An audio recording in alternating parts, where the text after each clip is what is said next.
recording this webinar. We have recorded the last two as well, so in case people aren't able to participate at that time, that we will have a recording of it a little bit later. Okay, and let's see. So I'm going to share my screen, and for a while I won't see everybody.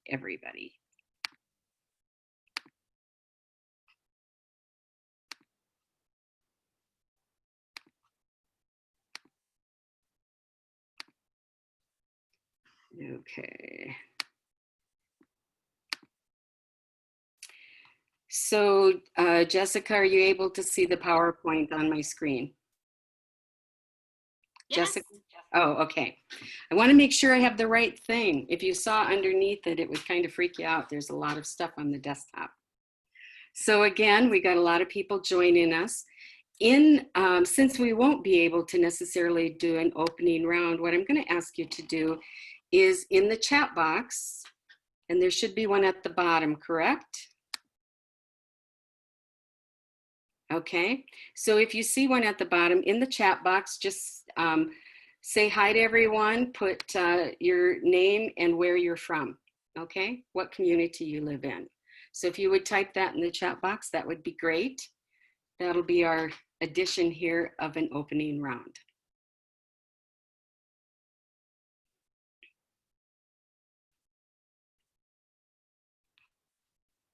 Okay. It's helpful to kind of see who's in the room and where people are from.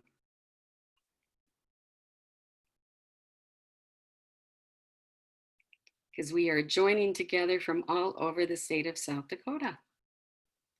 So welcome to everybody.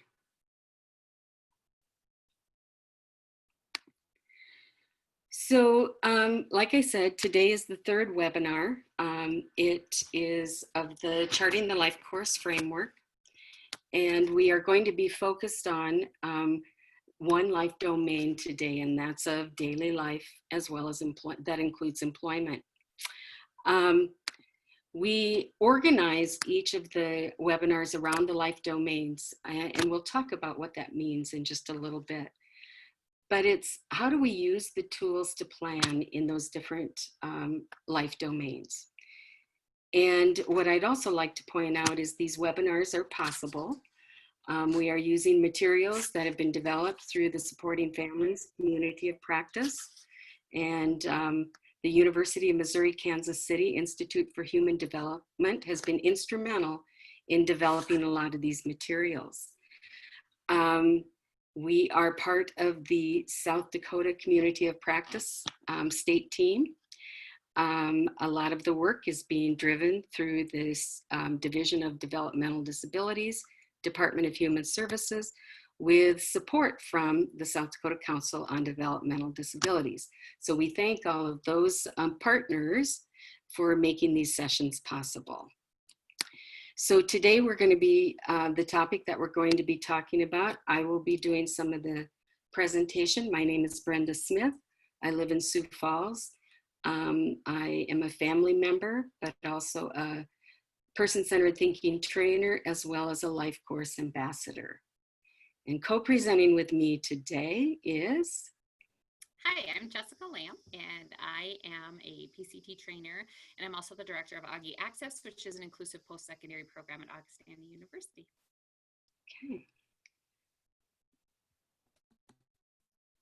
Okay, so now I've got to change my, there we go.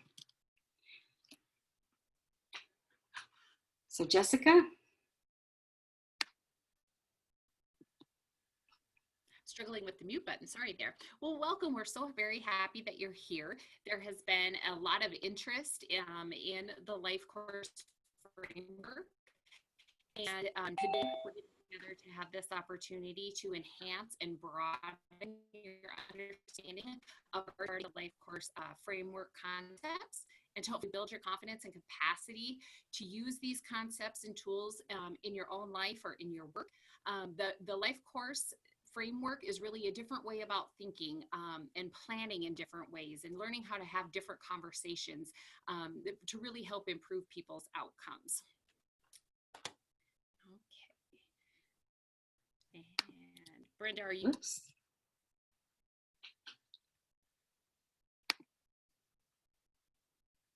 Okay, go ahead.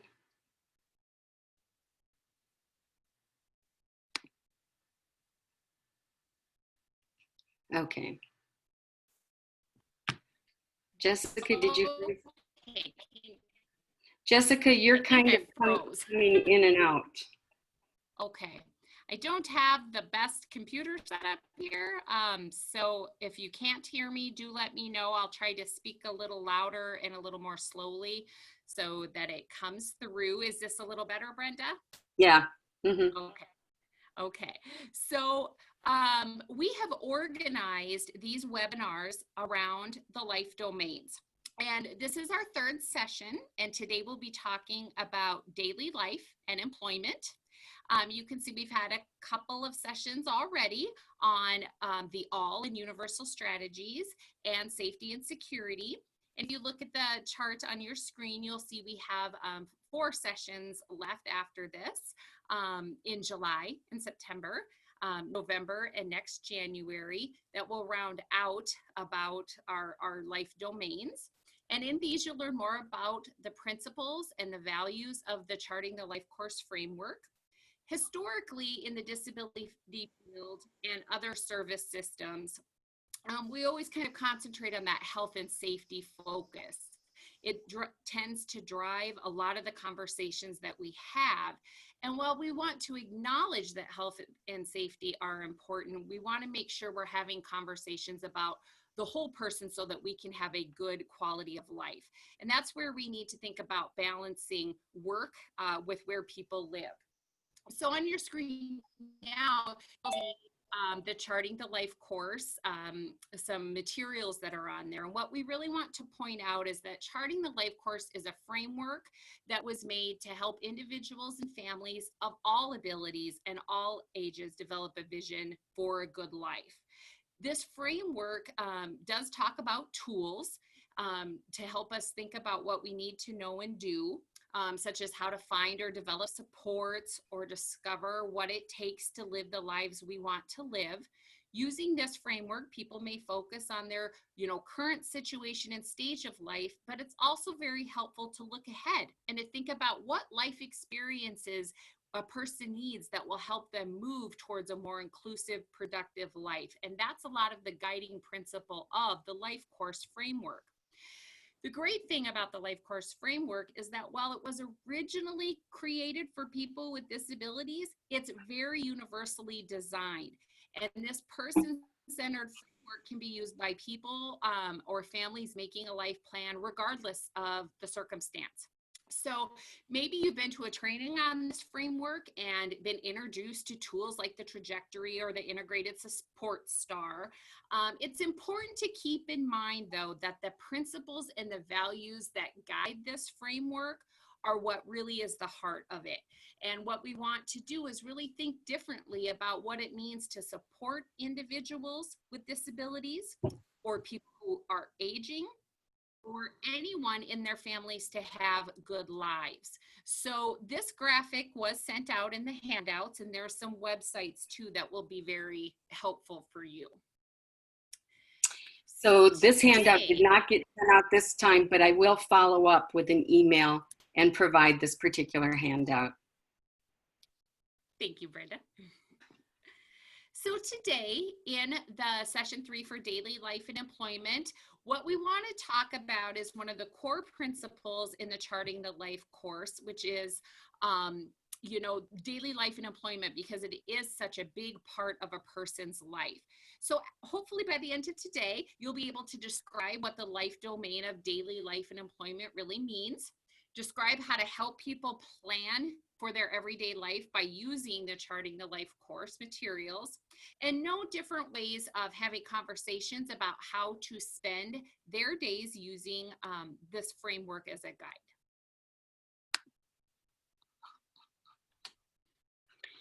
So all of the framework, and this is part of the guiding principles and values, but all of the work out of Charting the Life course is really driven by this core belief that all people and their families have the right to live, love, work, and play, and pursue their life aspirations in their community.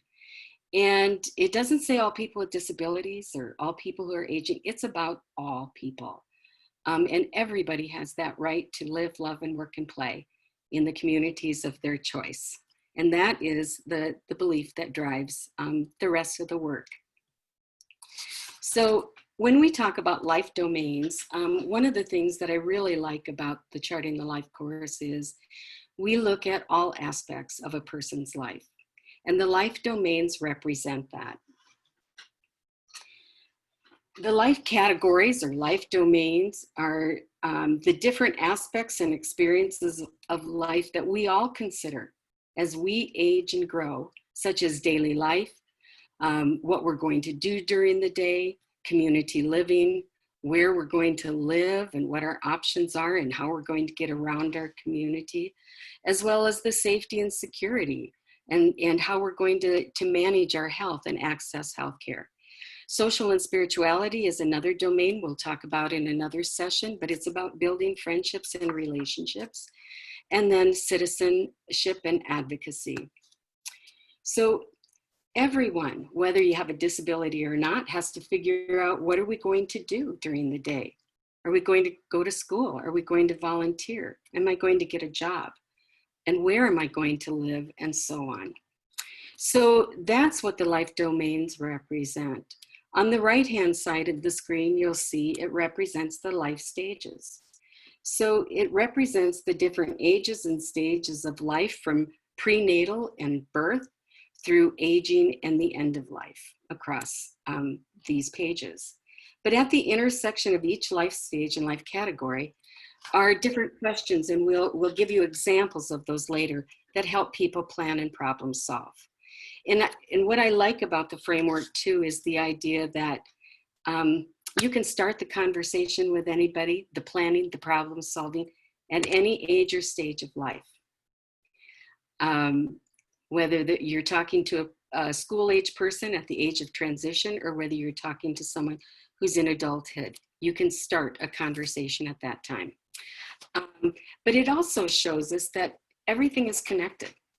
So whether we're talking about life domains, where we work might have influence where we choose to live, maybe having some health issues might influence where we live and how close we want to be to the healthcare that we need. But it also shows us that everything is connected as we think about life stages as well. While getting a job, which is part of that daily life and employment, we might not do until we're 16 or 18 or at some point in our life. But it isn't just about getting a job and thinking about that when we're at that age of 18 or 16. It really begins much earlier, at that early childhood age, where we develop some skills and abilities by having chores, doing different things like that, to build those skills and abilities so that in the future, we're able to talk about and figure out what we want to do for work. So everything is connected, and I think the framework helps us be more intentional about thinking about that. So when we talk about, and we've mentioned this a couple of times, but the area that we are talking about is the life domain of daily living. And that includes what a person does as part of their everyday life.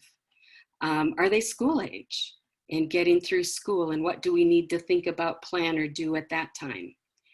Do they want to have a job? Are they thinking about working? And how can the framework help us plan for that?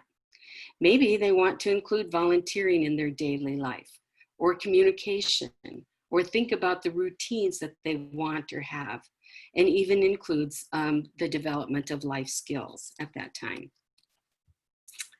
So we want to point out, Jessica, maybe you want to talk about that? So one great tool that's included in the South Dakota Lifespan folder is this booklet called Supporting Real Lives. This is an amazing resource that I often think doesn't get used to its fullest potential. we really wanted to share this with you because while it does include those domains and life stages, it can help you frame some conversations about what needs to happen in the future. Because sometimes we're just very confused about what needs to happen. What are the questions we need to be asking? So, this booklet, I'm going to have Brenda advance to the next slide. But what I wanted to show with this is that the framework will tell us we can't just look at today and we can't just problem solve about today. That and sometimes we don't even know where we need to start, and that gets a little bit overwhelming. So, this booklet is a really good. Lost you.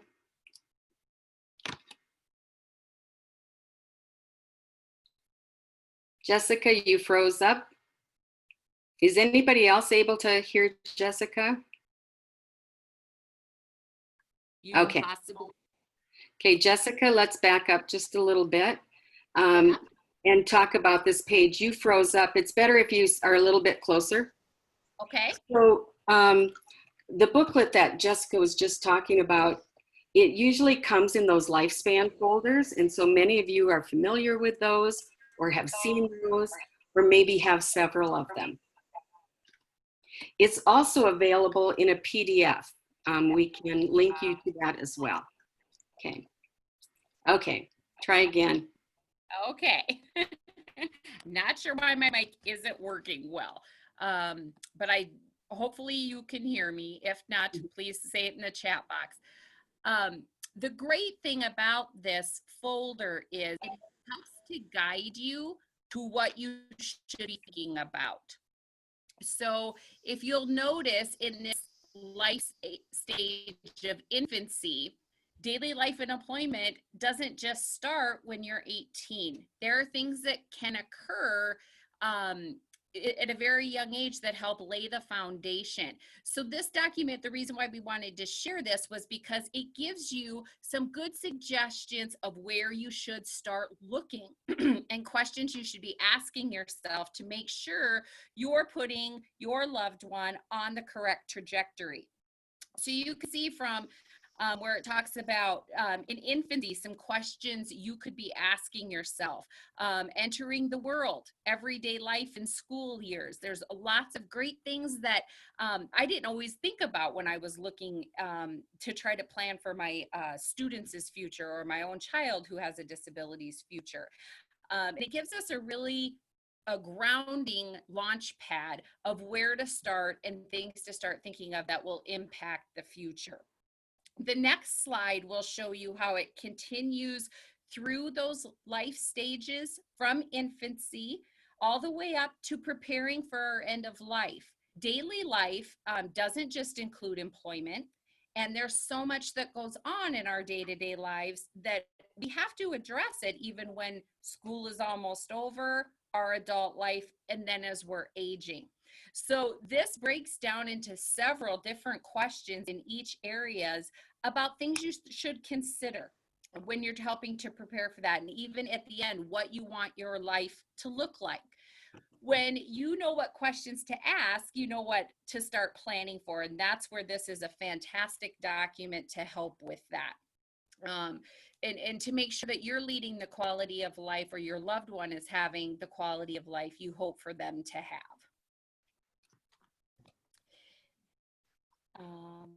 Let's see, let's shoot ahead to the next slide.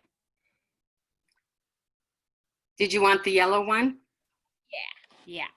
Okay. So this is not included in the South Dakota booklet, but if you were to get the life course materials from Missouri, you would see that they actually broke down daily living or daily life and employment into 3 different types of areas within those life stages.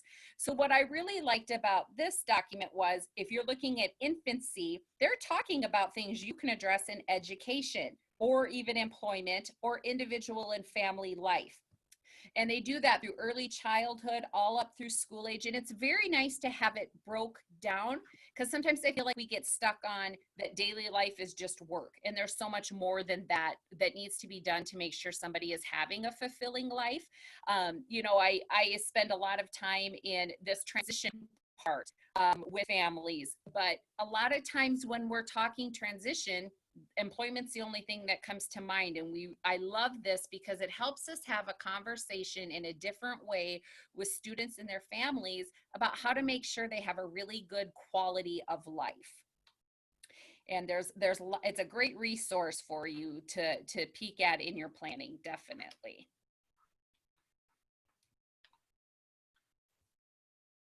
So I've got, oh, go ahead. I've got the slide. I don't know if it caught up to you. Yeah, the slide on. Okay.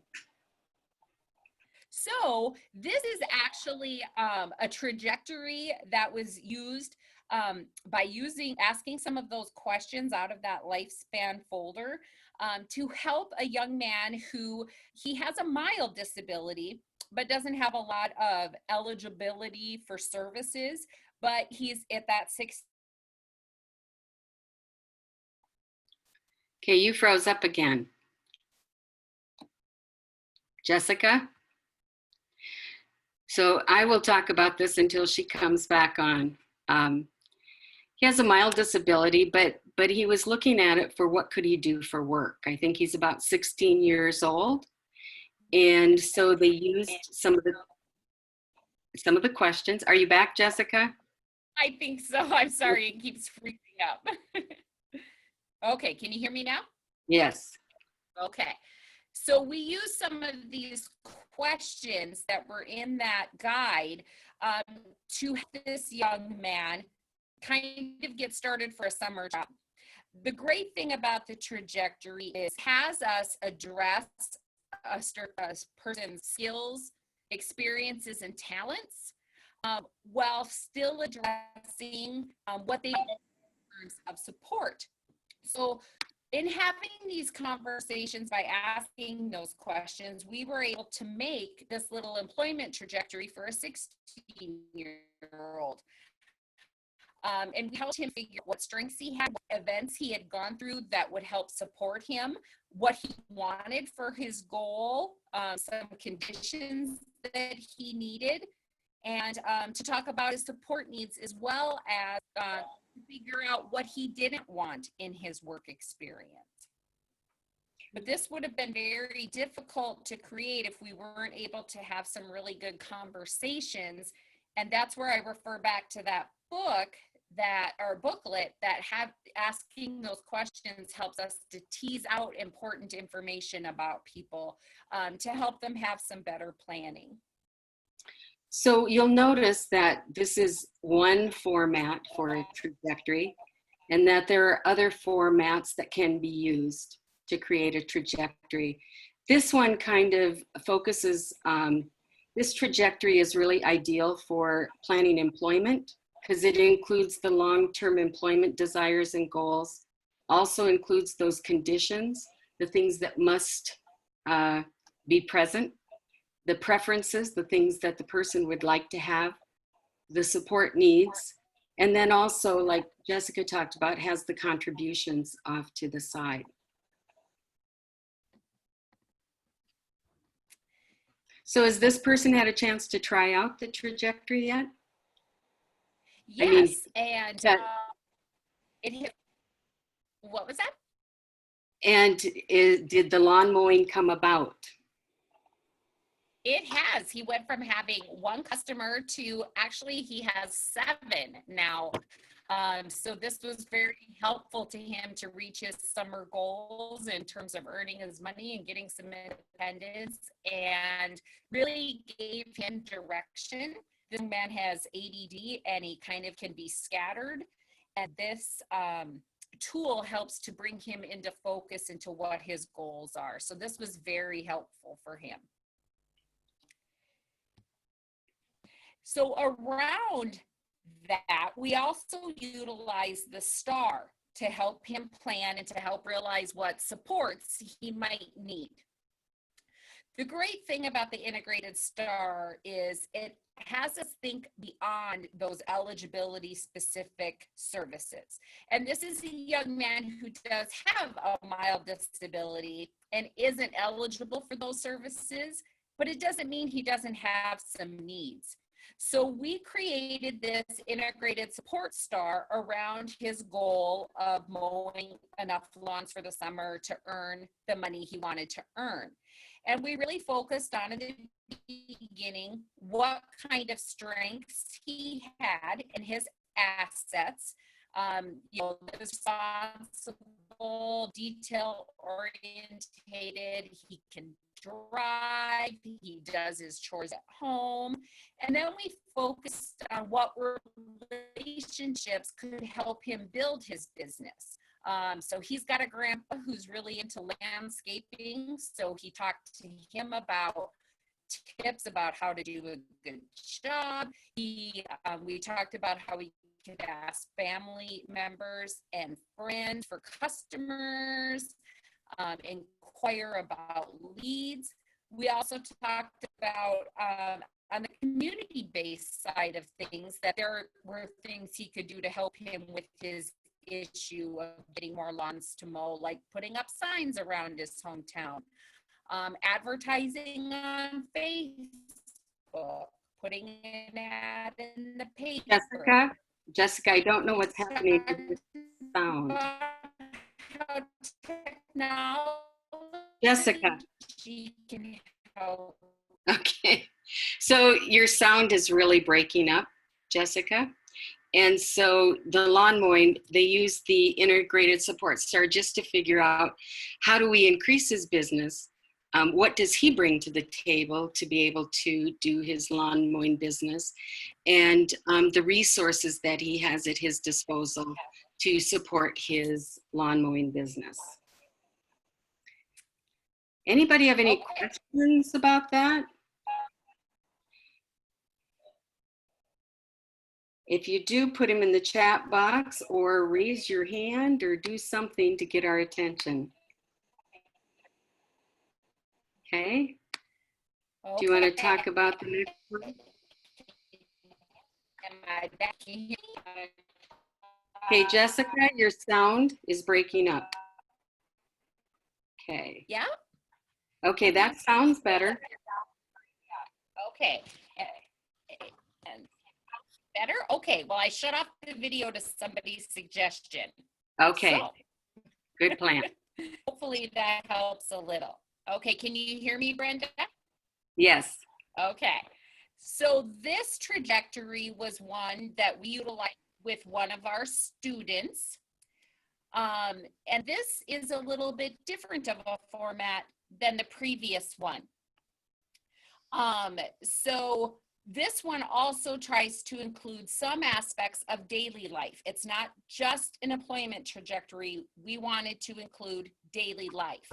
So it looks a lot like the previous trajectory, where off to the left, we talked about the contributions that the people made or that the student could bring.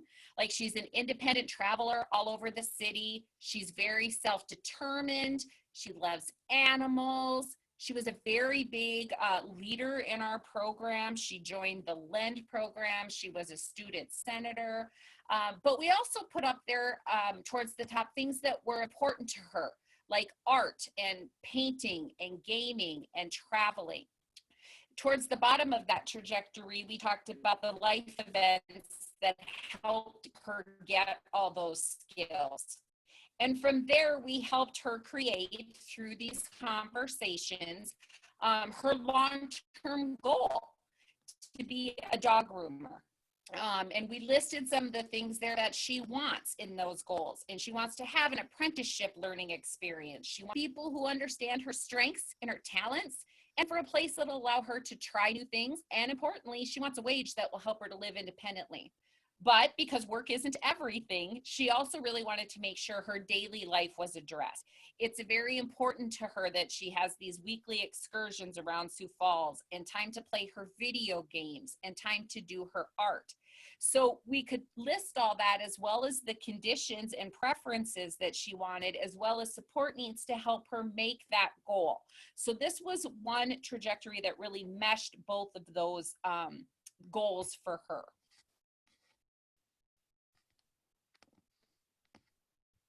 So this particular integrated support star kind of changes gears a little bit.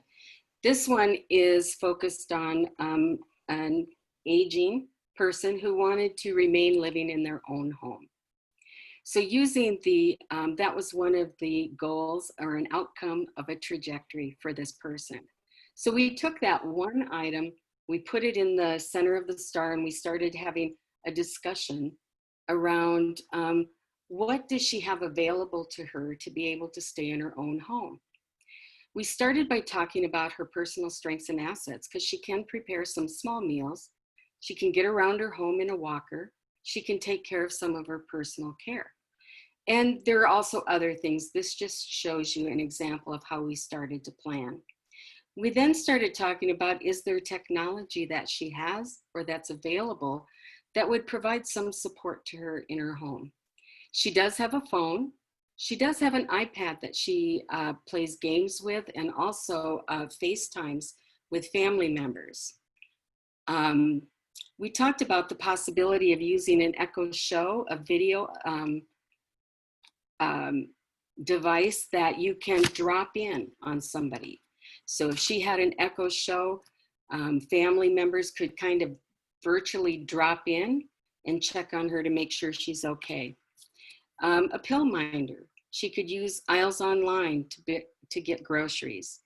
And then we talked about if she had a clock that had the day, the date, the time, all that information would be helpful. And of course, her TV. We started discussing about the different places in the community that she accessed or would need to access, such as the grocery store. They do offer delivery services, and if she ordered her groceries online, she'd be able to have them delivered. Pharmacy. How could she participate in her church, which was important to her? And how might she get around if family wasn't available? And that might include taxi or Lyft. We then went up and talked about relationships. Who's in her life that maybe we could leverage some of those family members for some friendship, some connection, and also to accomplish some of the supports. And then we finally looked at those eligibility-based supports. She qualified for home health services, Meals on Wheels, and there are probably other programs that she would be available that we could access to help her stay at home. But this is just another example for a different stage of life. And the one thing to point out is you can put any circumstance or situation inside the star and just start the conversation, and it'll ensure that you really do think about supports in a broader way than only what is she eligible for. Does anybody have any questions so far? I'm going to go back. I'm going to go back to stop share a minute. And kind of, does anybody have any questions or comments? Maybe an example of how they've used the integrated star or the trajectory to plan for daily life.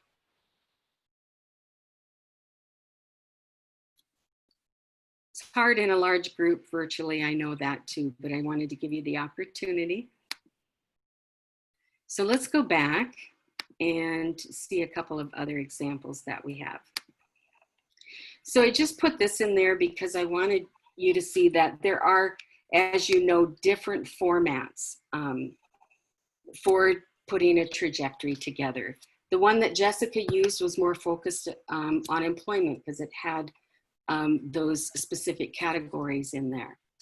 This one, whenever I do a trajectory, I usually put at the top what it's focused on? How am I framing that trajectory?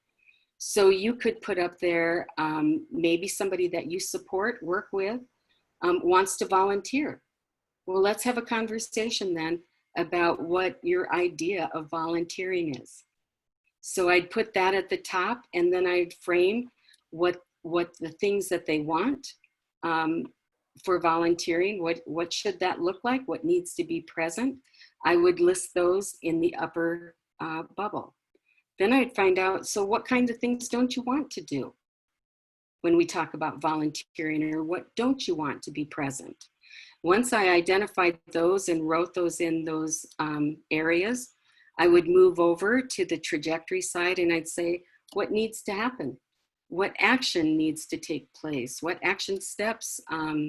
What do we need to work on? What do we need to do in order for you to realize their vision for volunteering? So you can be very broad in doing a trajectory, but you can get very specific as well. And the other piece about that, I think having the visual for a person can that reflects their voice, their wants and their needs, is very empowering for a person. They can speak to that once their information is organized on a trajectory. So then I would follow that up if I did had a conversation about, you know, part of your day you want to include volunteering. This is what you want it to look like. Well, what resources do we have? What supports do we have that we can put towards your volunteering efforts? And then I would go around the star thinking about, well, what are the person's strengths and assets toward volunteering? Is there a way that technology could help us find a volunteer activity or help us in our volunteering? Where are the community places that the person might want to volunteer at? Who are the people that might help us or connect her to that? And is there any paid supports that might help support her volunteer efforts? And so again, you can put whatever situation or circumstance in that star, and that's where the conversation would go from there. So there's some resources that are available to you. Somebody had asked in an email, and I'm going to try and find it, and I would send it out to everybody. But if the integrated support star, if there is one that you can type into, so an electronic version of that, I believe there is one, and I will try and send that out to everybody. Another resource that you can find on lifecoursetools.com is a booklet called Daily Life and Employment. This one is kind of geared at that transition age. This one is specific to Missouri. We hope to have a South Dakota version in the future, but it's a booklet that just focuses on that life domain and that stage of life. And so it includes the guiding questions to help plan. It includes a trajectory kind of specific to that. And those are downloadable at lifecoursetools.com. One of the other resources that's available on the website are what I kind of call cheat sheets. So in the center of this is the life domain of daily living. So if you're kind of stuck on how to help somebody or where to start when you're helping someone figure out what they're going to do during the day, this might be a good cheat sheet, so to speak, to help you start thinking about ideas. So they've listed some things at the top that are some personal strengths and assets that a person might have that could contribute to the discussion around how they spend their days. Looking over, they've just listed some technology. It could help you start thinking about the person that you're working with on this and identifying some of the technology supports they might have or could develop. Down in the corner in the community base, they've listed some areas to think about that might fit for the person that you're working with. Do they want to volunteer? Do they want to spend some time working in a competitive job? Do they want to go on to school? Maybe they want to start their own business. Maybe they do want to learn some things, and we might look for a tutor. There's all sorts of community things that, but these sheets might just help you generate some thinking. And then the relationships, where do I look at? Who should I list in that area?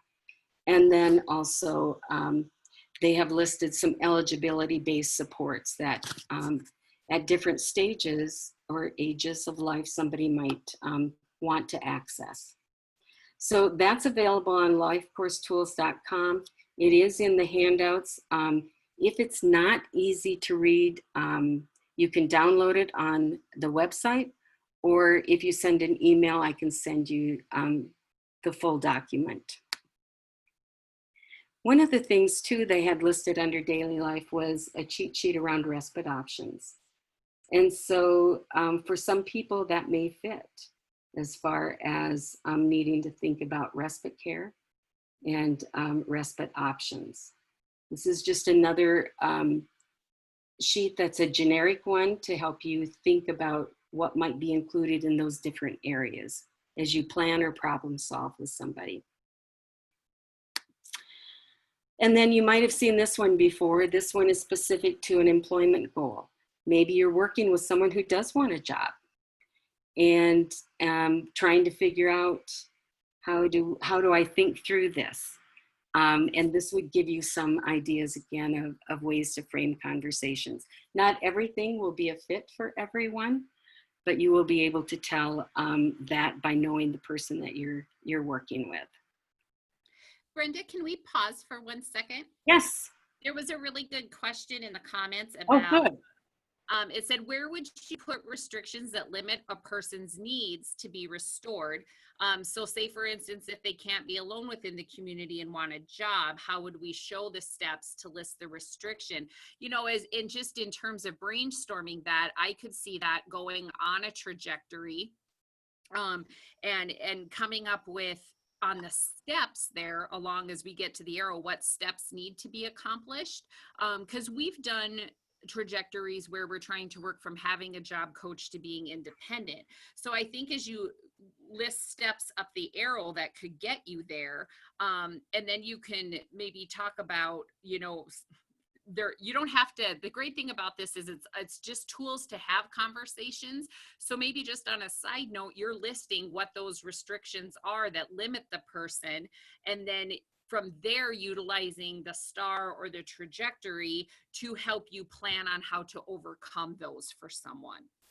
But there's a lot of times when I'm doing an employment trajectory, there are barriers that have to be overcome, and we put those as steps that have to be overcome in the bottom part of that trajectory. And then often we're going to go grab a integrated support star. Okay, I lost you. Anybody else have any ideas that's listening in? Please take yourself off mute and contribute if you have any ideas around that question.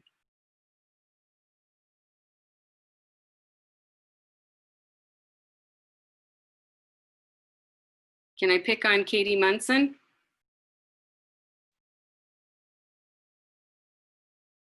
Maybe not. It's hard to see people. Yeah. Katie, any thoughts around that too? Around the restrictions? Yeah. How you might address that or deal, you know, on a through a star or trajectory? Yeah, we actually,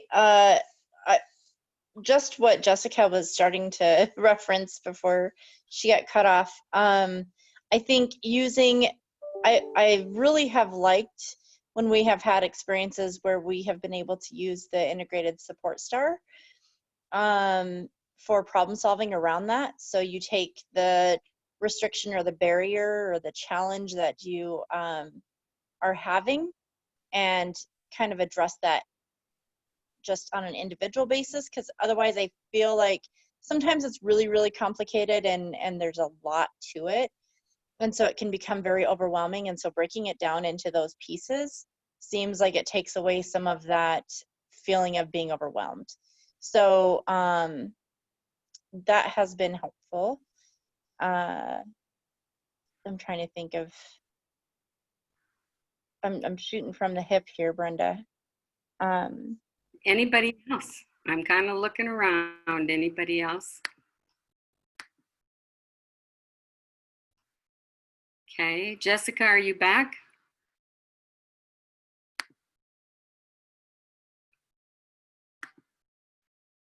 Okay, Jessica Lamb, are you back? I'm going to share my screen and we're going to move on. Jessica. Okay. So, like I said, this was just an example of showing that integrated support star a different way.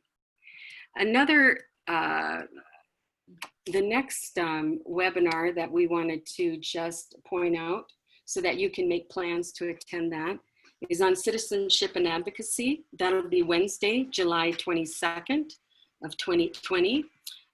Same time, it'll be the same link. We do ask people to register so that we know who's planning to attend, and we can send out the documents that go along with that particular webinar. But the Citizenship and Advocacy is another domain that is, well, they all are. To have a full life, we have to think about all the different areas of a person's life. This is about building a valued role. How do we make choices and decisions? How do we set goals? Assume responsibility, and how do we help the person drive how their life is lived? And so that particular webinar will be July 22nd. In Charting the Life course, we are planning some events and activities over the next several months. So I want you to keep an eye out for any flyers or information that comes along. But June 3rd, our state team, the Community of Practice for Supporting Families, will be held via Skype, of course. We are planning on some online training opportunities for Charting the Life course. So as I said, watch for those opportunities. This way, they aren't necessarily in one location, except they're online. So they're open and available to anybody across the state. And we have found that lifecoursetools.com is just a wealth of information. So if you're looking for anything specific, you can certainly email one of us and we can direct you to what some of those resources are. If you have any questions about any of the documents, examples, or this particular webinar, you can contact Jessica Lamb at jlamb@augie.edu or myself. My information is listed on that page. You should have in your handouts. If you have questions about the Supporting Families Community of Practice and the state team and the efforts of that group, you can contact Julie Hand at the Division of Developmental Disabilities. Her contact information is listed, and Kim Percival's information is also listed. So those of you, maybe you're part of it or aren't aware of it, but we do have a South Dakota Charting the Life course Facebook page, which we try and keep posted some, a variety of information, opportunities, either on the state or the national level that may be of interest to you. So let's see. I'm going to stop share. I'm going to go back to the group. And I'm just going to ask if anybody has any thoughts or any questions before we kind of close out. Any questions? Jessica, are you back? I think so. Okay. Anything else that you'd like to add? No, I just, yeah, would invite anybody to reach out. I'm always happy to talk about life course and work with people on it. So certainly could set up a phone call instead of a Zoom. Yes, and all of that is possible. Or if you maybe tried something, struggling with it, we're certainly willing to help. There's a number of life course ambassadors, those that have taken the training in a little bit more depth that are available and willing to help. Jessica Lamb is one. Christy Patton is on the line. She is one. Kim Percival, Julie Hand, Becky Israelson, and I could go on. That there are several, Elaine Roberts. There are several life course ambassadors that are certainly willing to help people figure out how to use these on an everyday basis. So, anything else, Jessica, parting thoughts? Nope, I really want everybody to remember it's not about the tools, it's about the conversations. And that's where those resources are super helpful for everyone. And really help, you know, the whole idea is it's not about the paper, how perfect we have the paper. It's really about planning for that good life. And everybody deserves the opportunity to plan for that and hopefully have it realized. So our thanks to everybody for taking time out of the day to participate. We hope you all are staying healthy and staying safe. And hopefully we'll see you July 22nd. Thanks, everyone. Thank you. Thank you. Thank you, Brenda. Thank you, Jessica.